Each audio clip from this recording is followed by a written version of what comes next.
Hello, and welcome to this brief commentary on Fractalis. This is the project that I submitted as my final major project for my Music and Sound Design Technology course at the University of Hertfordshire.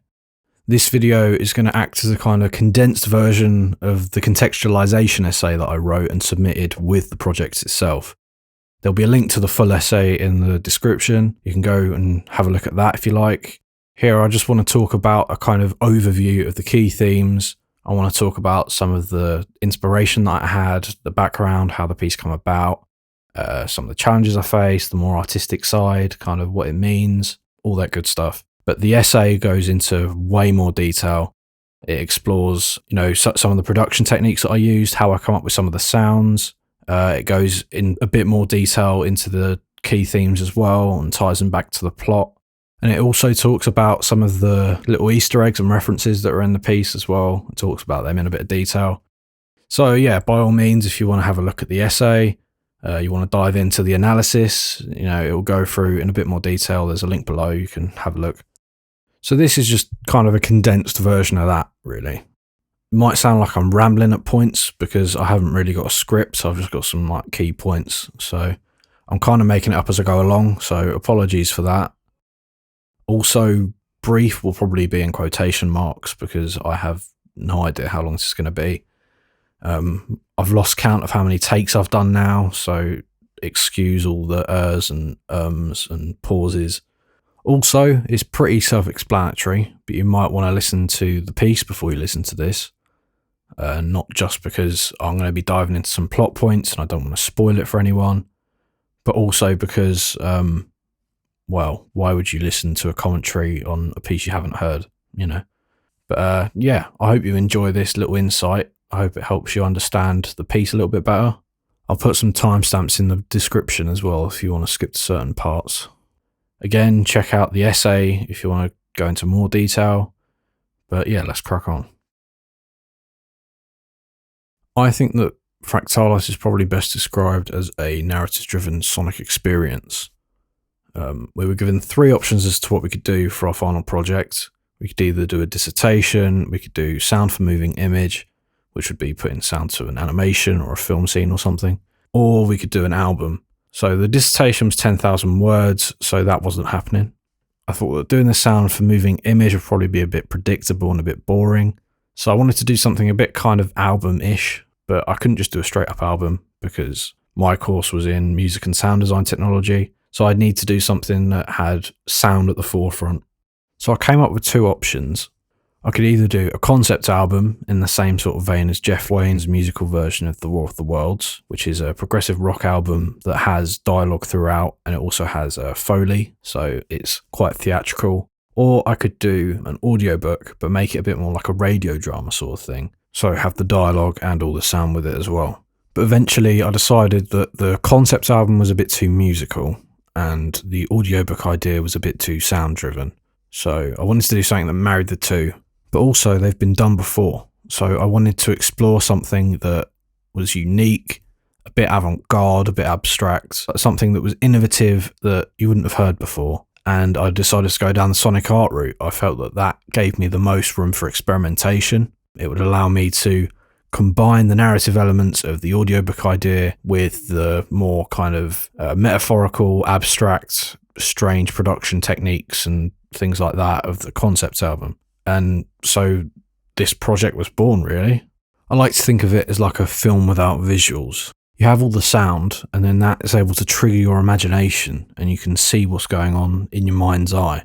You can kind of sit back, close your eyes and then watch this whole movie kind of play out. And with some of the subject matter being kind of impossible, there are things that happen in this that are supposed to be sort of inconceivable. It's something that it gives your mind something to kind of mess around with. You can create your own interpretation of what these things are. And it's something I don't think has really been done that much before. It's something that really can bring the audience in on the experience. They can put themselves in the shoes of the protagonist and they can experience what's going on as them in real time. It makes the experience truly unique to each listener. No two people will have the same experience. So there have been some issues that I've had to face. For example, there was the small matter of, I don't even know if many people remember it now, the coronavirus pandemic. Yeah, that happened. March 2020, I was coming to the end of my second year, and almost all of my assignments had been changed because we could no longer do them. Then in the final year, the most important year of the whole course, we were in and out of lockdown the whole time. So we barely spent any time on campus. We couldn't use the facilities, no access to the studios, no access to any equipment. I mean, I was one of the lucky ones because I have an iMac here at home, which is equipped with Logic Pro. I've got a bunch of sample libraries and virtual instruments and effects plugins that I could use. I was able to record the dialogue on a Rode NT2A microphone, which I've got. I'm currently using that now, actually. And I have a Zoom H5 recorder, which I was able to go out and record things with. That was an absolute godsend. And we had to stay at home. I was recording most of the stuff around my house, like in my bedroom, which isn't acoustically treated. So I had to improvise with setting up like pillows and duvets and mattresses and stuff as well to try and deaden the sound. I was recording ambience out my window, and where possible, I was just recording stuff out and about as well. There were times where I struggled a little bit. I'd be procrastinating or just kind of falling out of love with the projects a little bit because, I think lockdown had an effect on everyone and it just seemed endless. The whole project just seemed like it was never going to end. I was working on it on my own. I just thought, I'm never going to get this done. It's never going to turn out as good as I thought. But I was able to channel some of what I was feeling and put it into the project, and it kind of pushed me along. And eventually I come out with a piece that I'm really happy with. It's had a great reception so far, touch wood. Everyone who's heard it has told me that they really like it. There have been some people that really resonate with it, and everyone seems to love that it's a subjective experience. Everyone's going to see it differently. You can sit back and you can visualize what's happening, and they really like that aspect of it. And academically, it's done really well as well. I got an 85 out of 100, which is a high first, and it's basically secured a first-class degree for me, which I'm pretty chuffed with, to say the least. So the narrative of the piece is quite weird. It's quite strange. It's supposed to be very abstract and disorientating. It's supposed to make you feel quite uneasy. It's supposed to kind of be mind-bending. It's probably best described as a psychological thriller because it kind of plays with your mind a little bit. But it's supposed to make you see things from the main character's point of view, and you're supposed to kind of experience everything as he's experiencing it the whole time. So I'll very briefly go over the whole synopsis of the piece. If you want to go into more detail about it, again, there's the link to the main essay in the description. So it follows the protagonist. He's known only as the protagonist. He wakes up from a nightmare in this room that he doesn't know, in a world that he can't explain. As he explores his surroundings, he finds out that this is an impossible world with inconceivable horrors. He finds himself in more and more impossible situations and predicaments. And as well as being a physical journey, it's also a mental journey. It shows his kind of deterioration mentally as he's trying to make sense of everything that's going on, but he kind of loses his ability to. And by the end, he's feeling so low and beaten down that he just kind of loses his will to go on. So he just manages to push through until he finds himself in a room which is almost identical to the first room. He's then confronted by this unimaginable, inconceivable Lovecraftian entity, which is supposed to be an amalgamation of all the negativity he's ever felt. And upon seeing this creature, he kind of reaches his breaking point and just kind of loses himself. The creature, known as the Core, explains to him that he's felt so much negativity throughout his life that it's not only created this entity, but it has created this whole world which they're now in. It's essentially a hell of his own making. And the ultimate realization is that this reality that he's now in is his true reality. It's not a nightmare. There's no escape. Everything he ever thought was real is now put into question. All of that was just something that he created in his mind to escape the horrors of where he is. And it's at this point that he just kind of succumbs to the futility of the situation. He just realizes that everything's futile, nothing means anything, and then they're both consumed in this massive fire. And if you replay the piece, it then restarts and the whole cycle begins again. So, happy fun times. It's a lovely, heartwarming story, but it does explore some serious areas of human psychology that I feel need to be kind of brought to the forefront and explored. So the reason I come up with this concept in the first place was because I wanted to explore something that was abstract, avant-garde, a bit out there, but also relatable and intriguing. Something that people could resonate with and find interesting, but also something that let me experiment with different techniques, both with sound and story writing. But the reason I settled on the narrative being set in a dark, nightmarish world where nothing makes sense and logic doesn't apply, the main reason for that was that I wanted the project to be a kind of representation of all the negative thoughts and emotions and feelings that we as humans experience. It's supposed to symbolise how we let all this negativity build up inside us and how it can eventually take control of our lives. It depicts this downward spiral into depression and anxiety and irrationality. Throughout the piece, we're seeing this slow descent into madness through the eyes of the protagonist. The narration throughout is his inner monologue, and so it starts out very poetic, it's got rhythm, it's got a rhyme, it's, very structured, and then eventually it kind of decays into just sort of sentences. As the mind of the protagonist, its main objective is to make sense of everything that's going on, and when it becomes unable to do so, we see the effect that it has. Eventually, when it encounters the core at the very end of the piece, we see it basically malfunction. We can hear it glitch, and then it just kind of shuts down, and it eventually leaves the protagonist on his own. He's lost his hope, he has lost his will to go on. Loneliness and futility are very much key themes throughout the whole piece. It's supposed to show how depression can often feel very lonely. You feel like you're the only person experiencing it, like there's no one out there that can help you, no one knows what you're going through. You feel very alone. It can make things seem almost impossible and hopeless. It can make happiness feel like a distant memory. Everything seems very Kafkaesque almost. You feel like this feeling's never going to leave you. I think depression is like a shadow constantly lurking in the corner. You can go from being really excited about the day to not even wanting to get out of bed. You can feel like you're on top of the world, and then suddenly it pulls you down and you feel like you're at the bottom of the deepest, darkest pit. And that's where it can become quite cyclical. It can feel like you're on a loop, like you find a piece of hope, you reach for it, and then suddenly you're brought back down again, and the cycle continues. The ability to loop the piece represents that. How the protagonist goes through this whole journey, ends up pretty much back where he started, and then it ends, and then it restarts, and he has to go through it all again. Obviously, this piece is a bit more biased towards my own personal experience, but I'm sure there are people out there who are struggling that can seek some sort of comfort in the knowledge that there is someone out there who has experienced possibly what they're going through. Obviously, everyone's different. Everyone has their own experience. And over the last year, COVID hasn't helped. Constantly being in and out of lockdown has affected a lot of people. And I feel like they need to know that they're not alone. And that there is hope, there is light at the end of the tunnel. It's not hopeless. Now, you may argue that that's slightly counterintuitive, what with the piece being quite heavily based on futility and loneliness. But I feel that by putting these themes in the forefront and by picturing this kind of worst case scenario, in my own personal opinion, it makes me feel like things can't get any worse.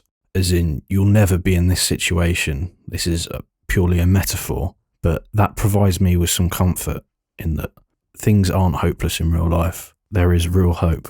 It is in its own way trying to encourage people to, seek help if they need it and reach out to people, talk to people. The protagonist is on his own throughout the whole piece, and we can all see how that eventually leads to his downfall. There is a stigma attached to talking about mental health and talking about what's going on in your head, but people should be talking about that. That's why we have friends and family. They're people we can turn to when we need them. I know these words have been said to death by now, but don't suffer in silence. Talk to people. I'm going to put some links in the description to some mental health organisations that you can contact if you've been affected by anything in the original piece or anything that I'm talking about now. So, that was pretty heavy, wasn't it? We got through some pretty deep stuff there. So here are some cute puppies and kittens to raise your spirits a little bit after that. Oh, that's quite nice. See, I'm feeling better already. So this piece was very much inspired by Lovecraftian cosmic horror. This genre kind of exploits our fear of the unknowable and the inconceivable. And I've always been fascinated with art and literature that kind of explores these ideas of existential dread and terror. But something that helps this piece to kind of stand out is that in a lot of these cosmic horror novels, the story is often told either through third person or from the first person, but as like a recount. Whereas this piece, because you're hearing the protagonists in a monologue throughout the whole thing, you're experiencing everything in the first person as it happens in real time. I also use this as a device to add some dimension to the surroundings in the piece, help you paint a better picture of what's going on in your mind, just by adding some extra kind of descriptive points in the narrative. I was also influenced by bleak and hard-hitting works such as I Have No Mouth and I Must Scream by Harlan Ellison, 1984 by George Orwell, the Cube film franchise, and also certain episodes of the Black Mirror series. I think the fact that they can be so dark and bleak kind of makes them a little bit more sort of realistic, and it really drives the message that they're trying to carry home into your mind. And that's something that I wanted to really kind of convey in this piece. So the name Fractalis, that's how it's pronounced by the way, is a fusion of the words fractal and spiralis, which is Latin for spiral. Fractals are infinitely complex patterns that are self-similar. This means that a part of the pattern will look identical to the whole pattern. Then there'll be parts within that part that look identical to the part itself and the entire pattern. And this kind of goes on in a recursive manner. These types of patterns can be found in nature. You can see them in snowflakes, flowers, trees, leaves. There are also mathematical concepts that surround this idea, such as the Mandelbrot set and the Fibonacci sequence. And it can also be found in other patterns and shapes such as spirals. I drew inspiration from the kind of recursive, endless nature of these patterns as a metaphor for the sort of bleak and hopeless themes explored in the piece. It's supposed to represent this idea of going on a journey or thinking that you found a way out and then just ending up exactly back where you started. Obviously, this is something that occurs in the plot as he starts off in a room and then ends up in pretty much the exact same room at the very end. Only this time he has kind of descended mentally. He's descended into madness, and it is like a spiral. He's going back to the same point, but he's lower this time. The artwork I created for the piece also carries this idea. It depicts a self-similar spiral that kind of decays as it gets bigger.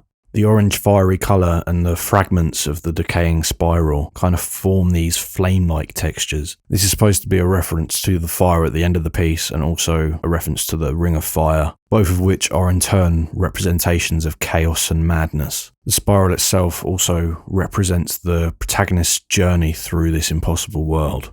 Its fractal nature sort of represents the futility of his predicament, and it also shows his sort of decaying mental state as well as he's progressing through this world. Well, that was a lot to unpack. I never thought I was ever going to finish this, so thank God that's done. So, thank you for listening to this. Thanks for listening to the piece. If you heard the piece and you liked it, thank you. If you heard the piece and you didn't like it, thanks for listening anyway. If you haven't heard the piece, then you can't have an opinion on it, so nah. Let me know what you think of Fractalis. Let me know what you think of this kind of commentary. Thanks to everyone who's told me that they like it, everyone that's been really nice about it so far. I hope this has given you a nice sort of insight into my process and how I come up with the piece, and yeah. To anyone that knows me and is now worried about me after some of the things I've been talking about, don't worry, I'm feeling much better now. This project has kind of been like a Horcrux. It feels very cathartic now that it's done. I've been able to channel some of the negativity I was feeling, and it's now locked away in this piece. It's really helped me out. And thanks to everyone that's supported me when I've needed it, it's really helped. Again, the full contextualization essay is linked in the description if you want to go and have a look at that. Like I said, it goes into a lot more detail on the production techniques and some of the little references and Easter eggs I put in there. And yeah, I don't really know how to end this, so thanks for listening, stay hydrated, reach for the stars, have a nice day, I'll see you later, goodbye.